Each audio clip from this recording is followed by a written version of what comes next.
we got medals. We both completed Ironman 70.3 Oceanside. We are still sitting Oceanside and wanted to bring you a little recap. Day before the race, going out for a quick run before it's time to do athlete check-in.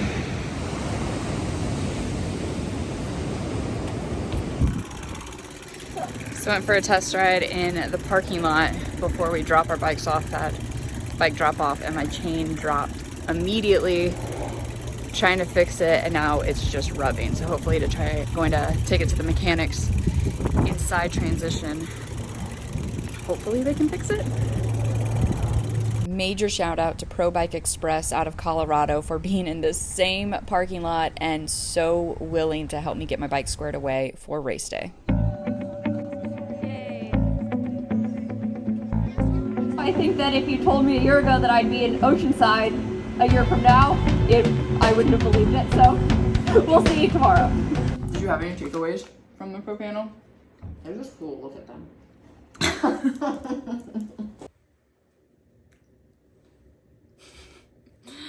Always helps to have someone who knows how to French braid with you race morning. That would be Lauren. Kinda. All right, it is 4:50. Transition closes at 6:30. So we're in the final moments before we head out the door. How are you feeling? Good. better than yesterday. At 4 a.m. No sleep. Yeah, thin walls here at the Marbella. I feel like it's an okay feeling right now. I don't feel overly I'm not nervous. overwhelmed. Yeah. I think that'll change once it's time to put my feet in the sand. But for right now, it feels okay. It's 5:12. We are heading to walk to the transit station, but taking a look at the water. It's a little intimidating, but it's also just really dark, so it's hard to see much of anything, just hearing the waves crash.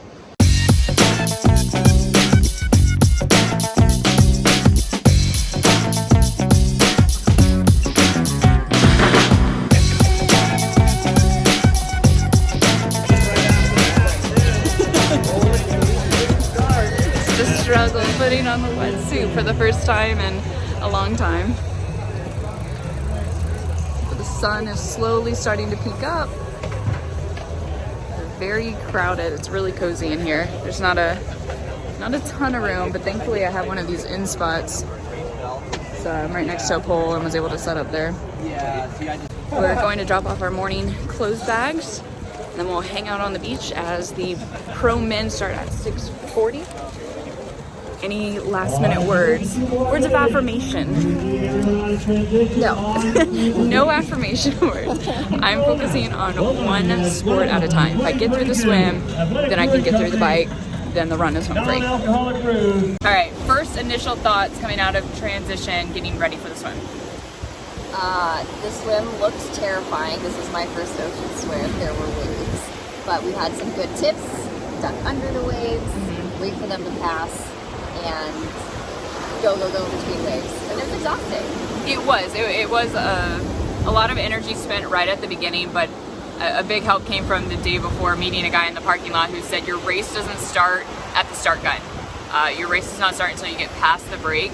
And so kind of going into it with that mentality and reaffirming it each time that I don't have to be going fast.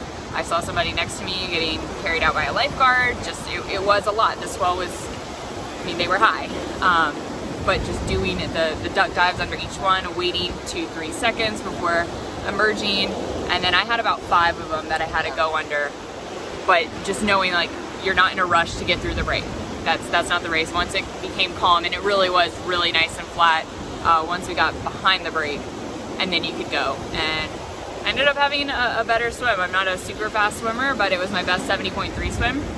So I'm overall happy with it. And we heard that there's a little bit of a current from south to north, so once you make that first right-hand turn and you're swimming parallel to the shore, then you get a little bit of some help. And I don't know if I really felt it, but my time reflected it. It wasn't super noticeable, but any help is certainly decent help. It wasn't working against us, that's for sure. So And we're pretty sure we heard the sea lions and seals barking in the harbor, so they were there. there's marine life. I did not see any, but definitely heard them as we were going by, and there's plenty of support. What was really cool was the number of buoys out there. I feel like some races you're kind of like, where's the next buoy? And it was always within sight.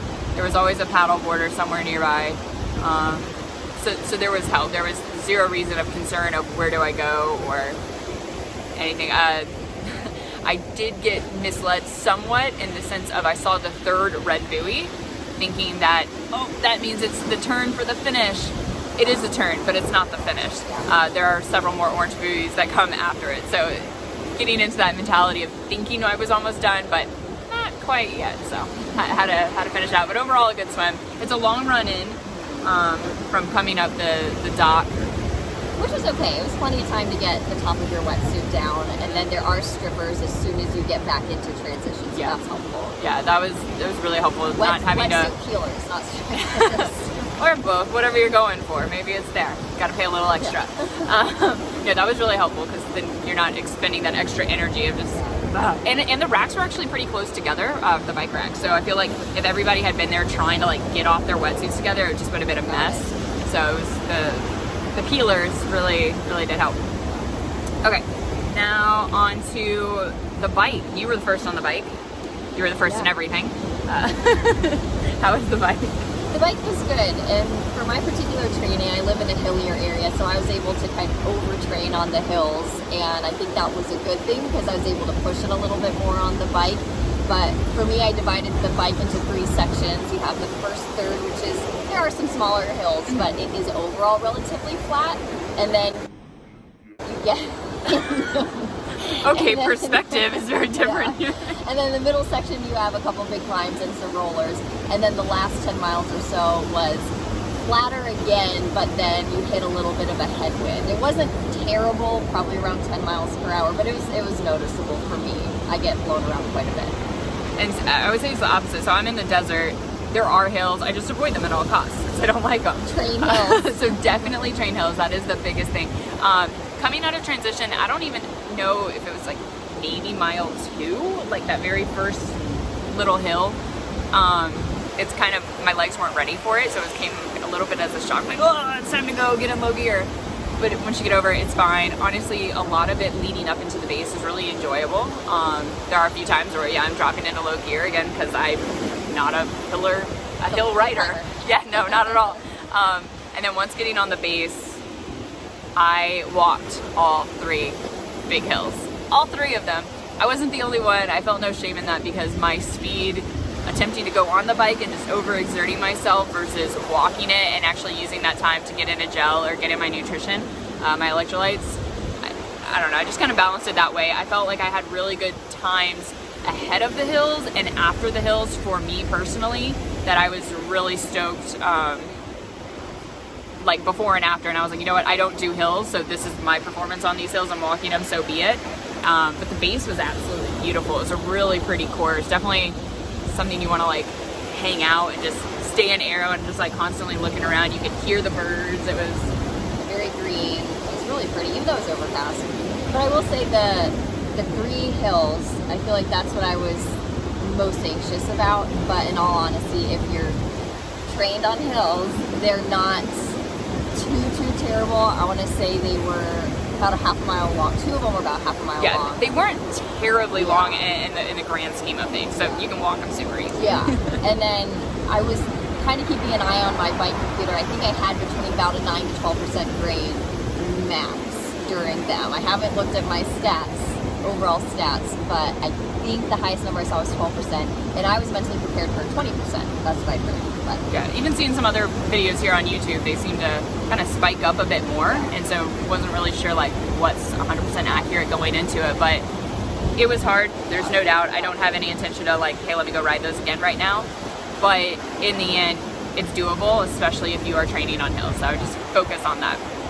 All right, going into run. Yeah, T2. It was the long, slow ride along transition before the dismount line. So you kind of, I think it's the swim chute. Yeah, it is. Yeah, Yeah. so you ride that coming back. Or parallel to it, yeah. So it's narrow. There are some tight kind of 90-degree turns. So that's the slow part. And then you hit the dismount line. And then you run back out the way that you biked out. Depending on where you are in the chute, it's kind of a long...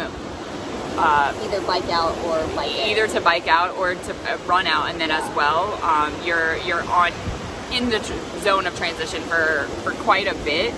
At least it felt, but we were really close to the swim out, so we were right there when it came time to take our wetsuits off.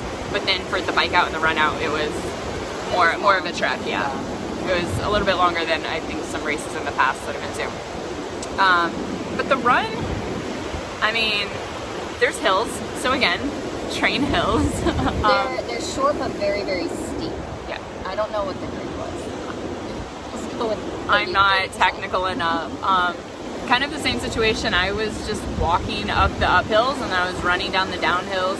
Still really nice. You're going through some neighborhoods and you're just like, what do I have to do to own one of these homes here? Yeah, can I ever afford this in my life? But it was nice, and the support was great. The volunteers were just there constantly along the path. People in front of all of their homes with cowbells, you know, they're drinking their wine, and you're just like, I can't wait to join you after.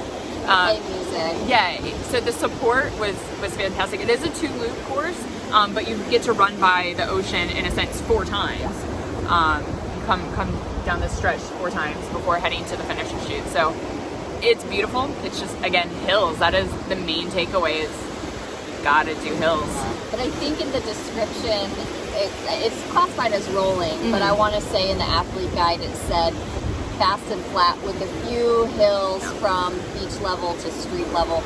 But going from beach to street is short, and it's very steep.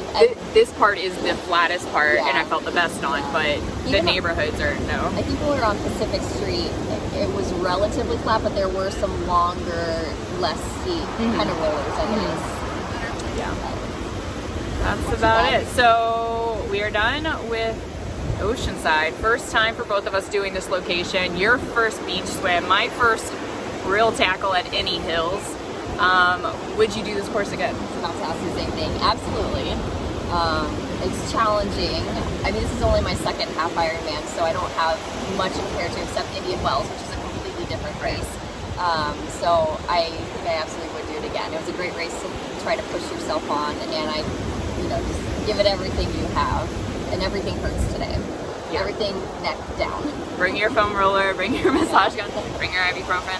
I don't know if I would do this again. Granted, it's the day after the race, and I'm saying this. Give it a few days. That's usually all it takes. The bike is by far was the most exhausting part of it all. So I think if I had just come into this, I had not trained coming into this. I had done 2 swims prior to it. I had not done anything since previously training for Ironman California, which got canceled. So I just wasn't trained. I was ill prepared for it. It definitely showed, but at the same time, for what I had done going into this, I'm really proud of my finish time, for my efforts. At this point, I'm going to say no, but every single race I have done leading up to this point has all been peer pressured, and if a friend signs up for it, I'm like, oh, I'll sign up for it. So we'll see. Enabler.